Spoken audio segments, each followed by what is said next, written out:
Gayvin with the Iona Fay Bedtime Stories. It's nice to see you again. I bet you're wondering what this little thing is right here. This little fun thing is actually on the outside of an Airstream trailer. You know where the little overhang goes? You know that cute little overhang where you can sit underneath? That actually is a hand crank to help get it out. So that is where we keep it in here. And I'm actually coming to you live from the inside of the Airstream, where it is so nice and air conditioned. We are outside of New Orleans right now. We are traveling across the country. As many of you know, we're going from a lot of cities and parks, and we are taking Iona Fay on a trip with you, and it's nice for you to join us again. But we are thrilled that the air conditioning is working right now because it is so hot and muggy down here. I don't know if any of you have been to New Orleans or outside of New Orleans, but I typically love how hot it is, and I love humidity, but it's so hot and humid out here. It actually feels like you're perpetually taking a shower. Hi Renee, nice to see you. Thanks for joining us tonight. So we're thrilled to be indoors, and I'm coming to you live from being inside the Airstream, which we have named Ifa Aranon, and we are delighted that it is nice. That's where we're coming to you from tonight. So it's great to see all of you here. I'm sending big hugs out your way. Thank you for joining us and joining me on this journey. I've loved seeing you. Oh my gosh, Tracy, here's a big hug for you and all your wonderful girls. I hope your daughter's ear is feeling better, and you just give them big hugs and lots of love from me. Hi everyone. So we're gonna go ahead. This is the 9th reading that I've had. If you haven't been able to follow along, feel free after this to go ahead. You can go all the way down the rest of the earlier posts, and I read all the previous chapters. So you can go ahead and get caught up that way too, or you can read along in the book, which is what we're also doing. So tonight we're going to be reading for sure chapter 10, possibly chapter 11 if we have time. So we'll take a look and see at that. We can do that. And I know many of you are joining me on Instagram and on the Facebook page for the Adventures of Iona Fay, and please keep joining me because it's great to see you. I have more updates there than you'll see here on the Bedtime Stories page, but you'll get to see all the places that we're going and people that we're encountering, and we're having a lot of fun. We're actually leaving some book fairy books. So as we go to different towns, we're dropping off little books. The fairies are leaving Iona Fay throughout the country as we go along. So that's been really fun to do. And so let me just take a look here. So we are going to go over chapters 10 and possibly 11. And Iona Fay is going to be dealing with, I would say, some things that, have any of you ever wanted something so bad in your life? You just wanted it so badly, and you just couldn't get it, and it seemed like nobody else could understand. Oh, Tracy, it looks like, oh, I love you too, and it looks like you're back from the Jersey Shore. Oh, fantastic. Thanks for joining me on your way back. I hope you had a wonderful time. So Tracy, ask the girls, and Renee, ask your children, have they ever wanted something so badly and they just couldn't get it, or they just, even you, as adults, I think we all have this too. We want something so bad and nobody understands exactly as how much we want it, but we know how much we want it. So I know even for my son today, he really, really, really wanted something so bad, but we were in the French Quarter today and we were doing some cool stuff, and we were listening to live music, and we were on that track. We were not going to be doing the other thing that he wanted. And Iona Fay, she has this feeling. She really wants to find her mom. She misses her. She just wants to know where she is. She wants to see her again. She hasn't seen her in a year. And nobody seems to want to help her with this. And that's got to be really frustrating. I think that'd be frustrating for anyone. So, okay, so that's what we're going to be looking at tonight in the story. And give me some thumbs up or hearts, or if you know what I'm talking about. If anyone knows what I'm saying, like you've ever wanted. Oh, I see some hands in the background. All right, very good. Very in here, in the Airstream, there's some hands going up. Yes, we know. We want stuff that maybe other people don't recognize that it's important as what we think it is. Wonderful, great. Tracy's got some thumbs up over there. Awesome. Okay, good. Well, I know that you guys are driving home. Anybody else in their pajamas? Has everyone else at least gotten cozy and snuggled? Maybe you're under some blankets, you're staying warm, or maybe it's really hot where you are and you just, you know, you're at least comfortable. You got something good to drink. When it was colder out, I was saying, you know, get some hot chocolate or some cocoa or hot apple cider, but this is me today. This is watermelon juice because it's so hot out and I love to make these. I think they call these frescas. I don't know, but it's watermelon juice and water, and sometimes I put some mint in it, but it's really delicious and it's really refreshing. So I'm gonna drink this tonight because this is what I love when it's so hot out, and it is really, really hot out. I'm really happy the air conditioning's on again because it was not on the first night we were here, and it was pretty much sweltering all day, all night. Felt like we were in a perpetual state of taking a shower, like a really muggy shower. So I'm glad it's cooler now. All right, so let's see, what time are we looking at? We're almost at about 10 after, so we'll give another minute or two. In the meantime, I'm going to preface this, and if you joined me before, then you know my Irish accent's terrible. Of course, I think they're good, but well, I have Irish friends and they've told me that it's nowhere near nowhere near an Irish accent. They're kind of like, what are you saying? So bear with me because my Irish accent is a little apparently not Irish, but I am going to read you a bedtime story, so I'm just going to pretend like you're my son. And when I read to him, I just play with the characters. And Tracy says, Olivia wants to be able to swim for her last week of swim season, but she's not allowed because of her swimmer's ear. No, that's so terrible. Oh, that is such a bummer, Olivia. Yeah, I completely understand how bummed you are because I did not plan it this way, but we've actually been chasing the water this entire trip, and I think there was only one night that two nights that we haven't spent near the water, and I was so bummed out. Something about summertime, being near the water, it is so refreshing, and I feel so happy. So I completely understand how frustrated you are not being able to be in the water because of your swimmer's ear. I saw that picture of you on Facebook. I felt so bad. So I understand. We are chasing the water here because we love the water. Hi Jeannie, here's a big heart for you. Thanks for joining. But also the water is it's refreshing, it rejuvenates, and then also book 3 is all about the water. So if those of you that have read both the books, book 1 is about it's about the garden fairies and the earth fairies. And then book 2 is about the fire fairies, and book 3 is going to be about water fairies. So we're going to find out all about water fairies. So this has been really wonderful that we've been chasing the water this summer because it's giving me lots of ideas for book 3. So I'm really excited about that. So you've now all heard about the fact that I have a terrible Irish accent, but you get to hear it anyway because I'm going to pretend that I'm reading to you before bed. Benji the puppy is listening too. Hi Benji. Yep, Bear is listening as well. So Bear and Benji are in good company. And so let me go ahead and just back up really quickly. I'm going to tell you some of the chapters. I'm not going to go into as much detail as I did in the past, but I'm just going to briefly go over this so that everyone's caught up. And again, if you want to listen to the previous chapters, you can listen to them below. And oh, hello Mac, nice to see you.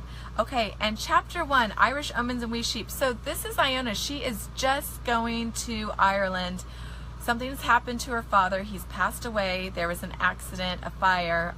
Iona blames herself. She's now going to be in Ireland, and she's never met her grandmother, so she has to go stay with her grandmother, and she's never met her before. Here's Iona. There she is. And she's wearing the crystal necklace that Christina Marie had won for helping name the Airstream trailer, and she's giving that to her daughter Kate. And so she goes to Ireland, and then in chapter 2, this is chapter 2, this is a crazy cabbie and convoluted car ride. She gets picked up in a taxi by a guy named Flynn, a teenager named Flynn, and he needs more eyes on the road than he does, and it freaks her out, and she doesn't like him at all, but he does take her to her grandmother's house, so she's happy about that. And then she gets to meet her grandmother in chapter 3, which is the cottage of gloom, doom, and no room. Oh, Jeannie asks, don't you love bedtime in an Airstream? I do love bedtime in an Airstream, Jeannie. It is awesome and amazing. And other places where it's not so muggy, we've had the windows open and we get a cross breeze coming through the Airstream. It is so peaceful. It is so relaxing. I love being outdoors. I love looking out the windows and seeing the stars, and I love being right by the water. It's absolutely amazing.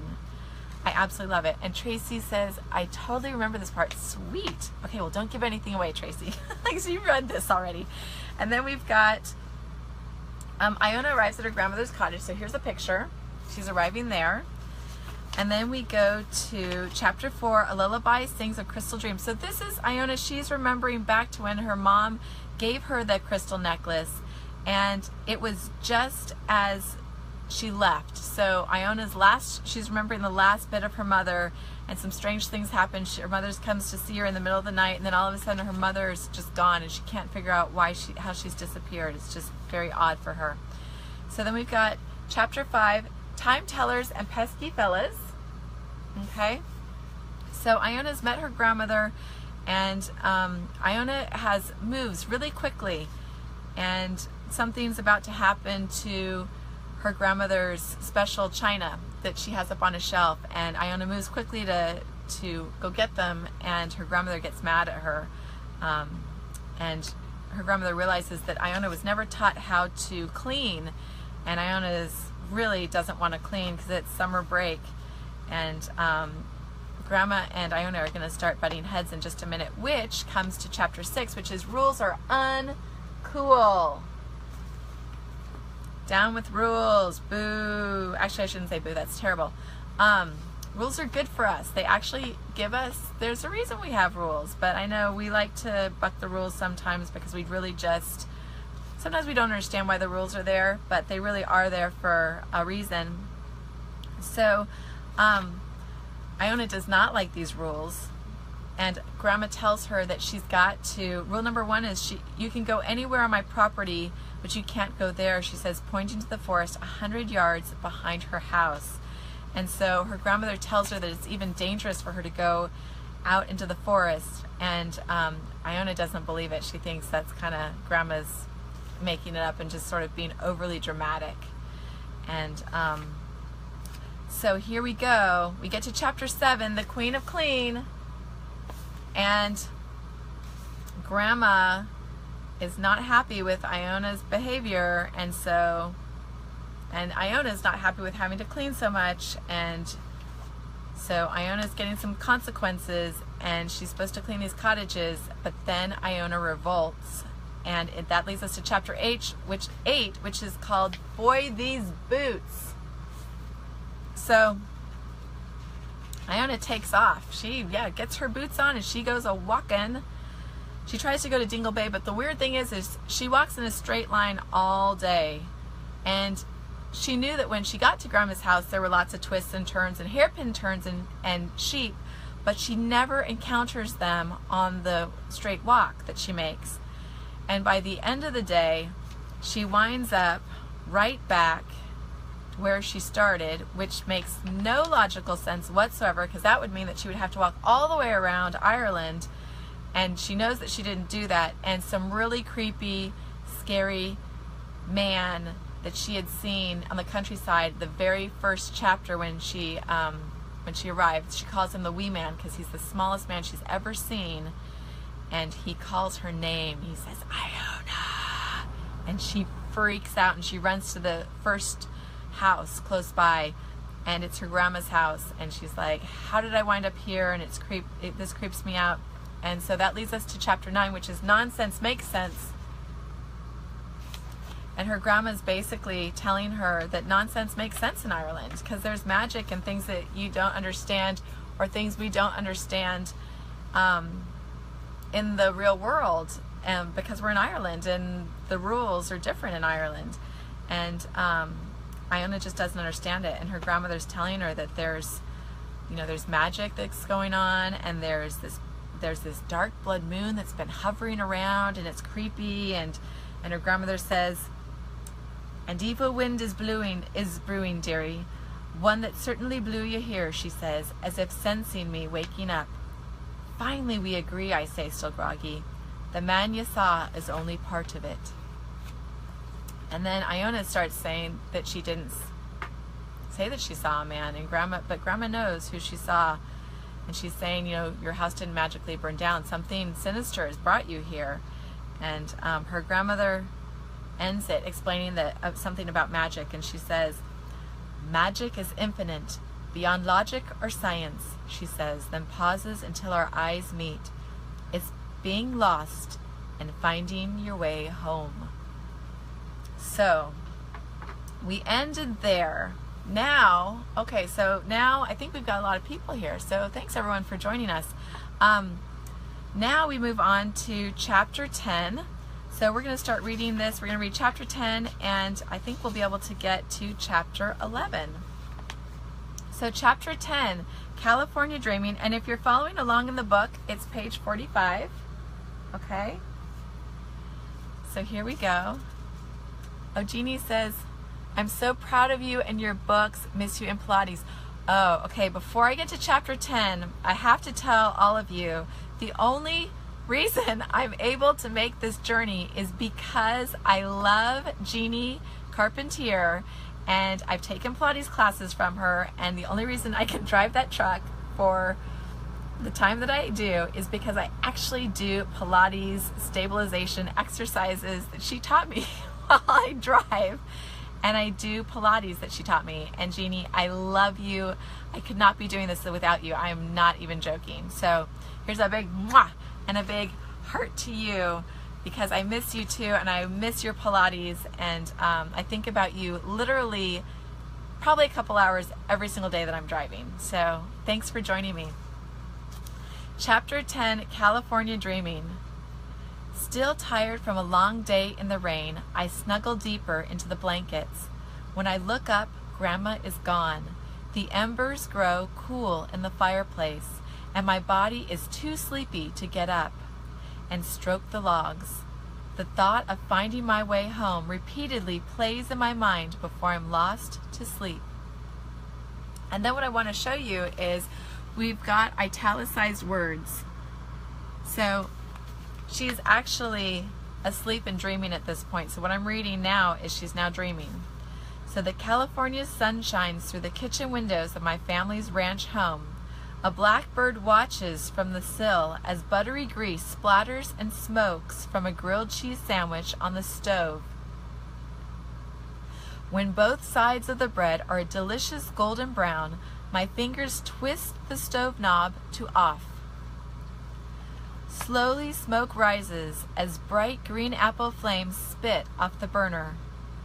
I would have said that the stove magically turned itself on, but I know better than to believe in magic. Instead, I rub my eyes with my free hand and turn off the stove again. Outside, under the gazebo, I alternate between eating the gooey grilled cheese sandwich, sewing clothes, and feeding some of my sandwich to my 7 rescue animals. Dad threatens what will happen if I take in another stray, I say to the animals, but it hasn't happened yet. And the truth is, I think he likes all of you as much as I do. I tell the animals that as a child I would play out here in the grass, reaching for colorful orbs in the air, while Mom painted her dreamy canvases. Mom would laugh, adding the orbs to her paintings as I described them to her. Even though I thought it was weird, she never told me I was crazy. She just said, "It happens." My favorite image she painted looks down at me from the ceiling of the gazebo above. It looks like Monet's Rouen Cathedral, but Mom's version looks more like a crystal palace with sparkling spires that touch the heavens.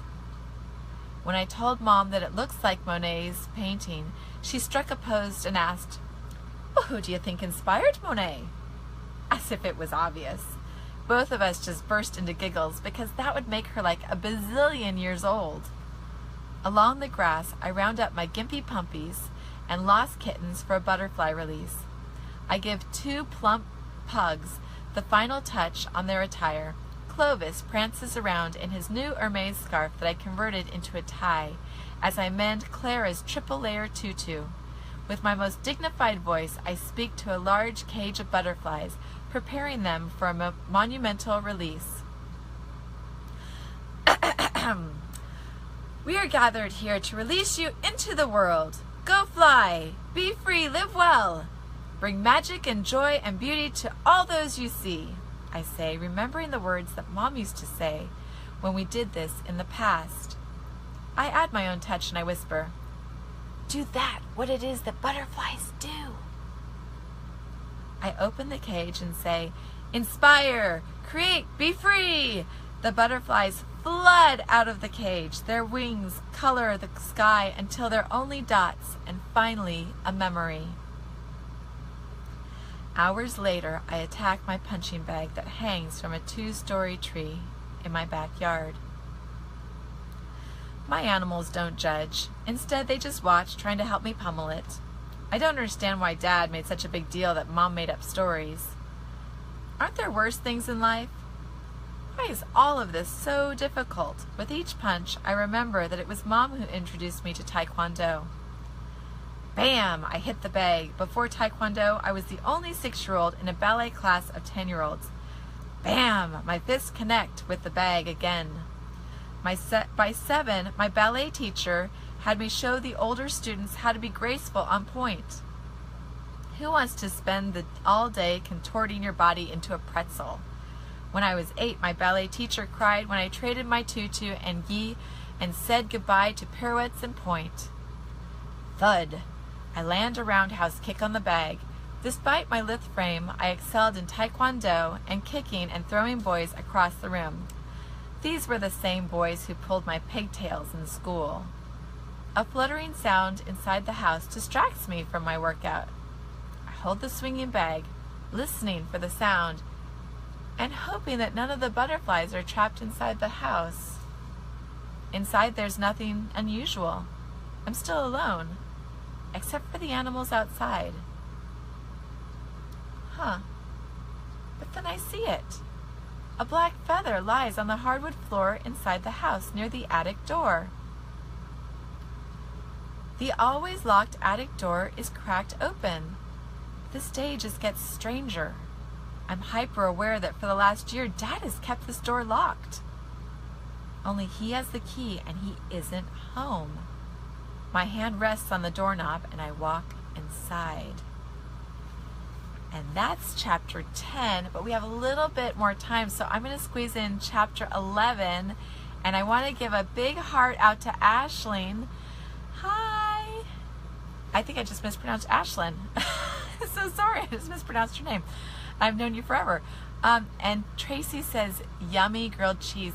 Yes, I love grilled cheese sandwiches, and I can't eat them anymore because I have a gluten issue, but I love grilled cheese sandwiches, and it's making me hungry just thinking about it. So, Iona, big hugs to everyone. Iona is on chapter 11, Have Wheels, Will Travel. Okay.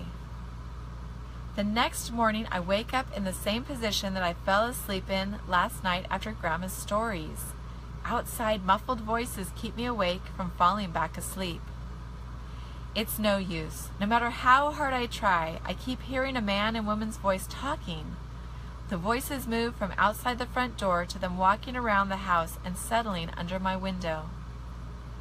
While they're under my window, I realize that it's Grandma and Flynn who are speaking. I'm certain she has no idea that she brought the mist on yesterday, Grandma says. Go on. How could Iona call the mist? She's not of our world. Her desire to see her mum is strong. It brought her here. She didn't find her mum, though. And one piece I don't understand, I don't. Did it lead her to the forest or to your house? Tangle was with her on the ruse. He made sure she came back to the house, Grandma says. Well, that's some magic, says Flynn. Iona was looking for her mum, and she found her way, a stroke of luck. Not luck, magic. And Iona saw him in a magical cast. Not him. I, the one, she says. He knows of Iona? That's bad it is. He's been gone for centuries. And he appears to a human girl. It's wicked magic it is. The male voice says in barely a whisper, I know that voice. I know it. It's Flynn. Even though me as the author just accidentally told you it was Flynn earlier. You're now finding out it's Flynn. What did I do to deserve this? Iona asks herself. Aye, he had that forester trouble. Weeds will strangle the life out of anyone, I wager. Weeds have taken over most of the forest they have. Now they're right up to my property line, she says, saying the word weeds as if they're a blight on humanity. Hi, Michelle. Go on. You want I should take a look at the pests, Flynn says. Well, I don't want you to invite the weeds in for tea.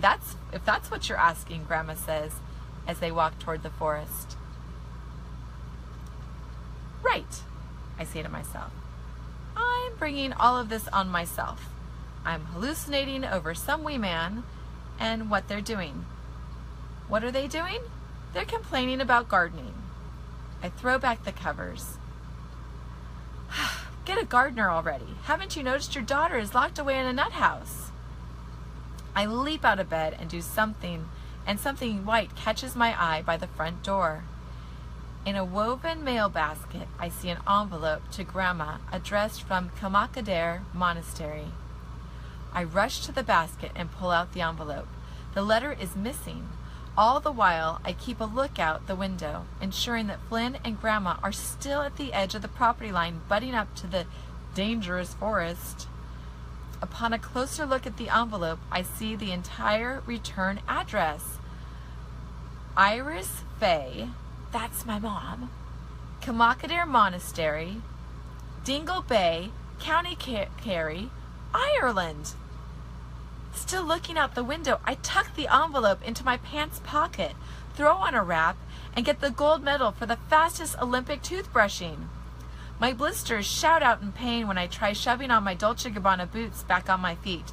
Sadly, they will have to remain a fashion casualty. Fortunately, Grandma's hideous waiters are by the door. I put the abominable creations on my feet. They aren't so bad. In fact, they're rather comfortable. Not that I would ever admit to liking these boots. Out the window, I see Grandma hack at a weed with a spade. In a bizarre twist, the weed retreats as if it has a will of its own. With Flynn and Grandma preoccupied, I look around the room. I have Mom's address. I say, pacing like a caged cat. How am I going to get there, I wonder? I look out the window to the road that I just walked down yesterday. Walking is out. No phone, and only Flynn is here. That cab, jeez, he's so annoying. It sinks in. Flynn is so annoying. Especially when he drives.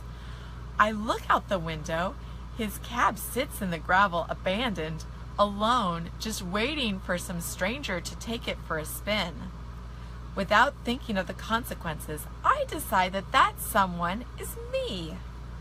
I know, yesterday I didn't have a plan, but today is totally different. I have an address, that's almost a plan. I get behind the wheel and find the keys still in the ignition. Quickly, the car turns over. Seconds later, I'm driving up the windy coastal road I've never driven before.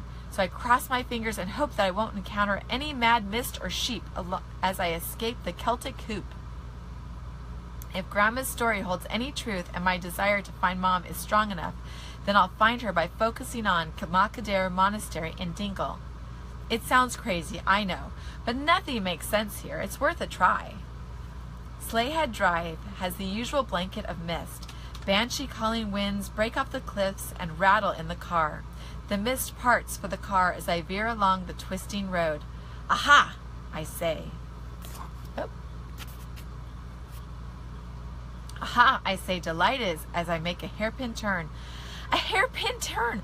I must be on the right path. As it was when Flynn was driving, the same stubborn sheep stands on the same side of the road, taking up residence. I've been expecting him and quickly swerve. I barely miss him as the wheels screech over the wet road, inching me closer to the cliff. A little puff of air escapes my lungs as the wheels re-engage, putting me back on the road to Dingle. The drive toward Dingle Bay reveals clearer roads, and the hope of seeing Mom lifts my mood. Before I know it, I'm driving into the Dingle countryside. A sign reads, Monastery. I have to keep putting my foot off the gas pedal. My foot gets heavy at the thought of seeing her again. Laughing with her. The smell of her skin as my face nuzzles into her neck. It's too much. It's as if she had never left. I can hear her voice. I remember her smile. In a few moments we'll be reunited. It'll be just like it was before she left. I drive up to the medieval monastery. A plaque on the Gothic iron gate states that Kamakadare housed unwed mothers during World War II. After the war, it was turned into a mental institution. I wonder how many women came here as unwed mothers during the war and ended up institutionalized. It's bad enough losing my parents. I remember eavesdropping and hearing Dad tell my friend's parents he was grateful that it wasn't me that was gone. At the time I thought it was weird. I thought he didn't love Mom as much as I do, as I still do. The parents said it's harder to lose a child than a spouse. I wouldn't know, but both sound really bad. The front of the gate to the infirmary is locked. Once again, there are no modern conveniences for communication. No phone, no communication system or anything. I look around to ensure that no one is watching me. I pull the bejeweled hairpin from my bangs and I pick the lock.